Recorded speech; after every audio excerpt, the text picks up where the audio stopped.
Mheshimiwa mbunge na mwakilishi,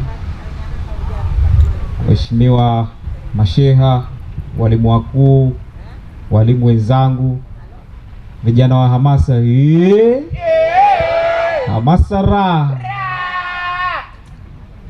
Basi baada ya kusema hayo, tunabudi kumshukuru Mwenyezi Mungu kwa function hii ndogo ya kukabidhi eneo letu hili la skuli ya Kibondeni kwa ajili ya ujenzi wa ghorofa 2 kwa ajili ya wanafunzi wa maeneo haya. Mheshimiwa walioko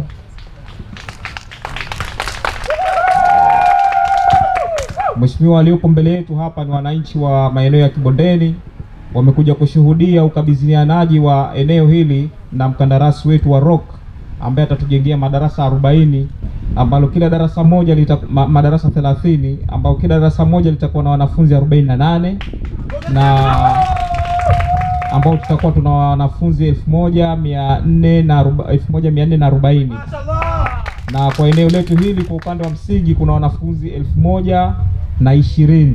Kwa tutakuwa kuna zaidi ya wanafunzi 400 kama na 13 hivi watakuwa wamezidi. Kwa hiyo tutakuwa tuna nafasi bado ya kwamba bado madarasa mengine yatakuwa hayana watu wa kukaliwa. Kwa hiyo na kwa sababu kutakuwa kuna shule mbili hii na hii, kwa hiyo sehemu moja tunaweza tukafanya sekondari, sehemu nyingine ikawa ya msingi. Kwa hiyo tukaweza kuweka ile zoezi letu la Mheshimiwa Mwinyi analosema kwamba tuweke alama ya kuwa na shifti moja ndani ya Zanzibar yetu. Shifti moja oye!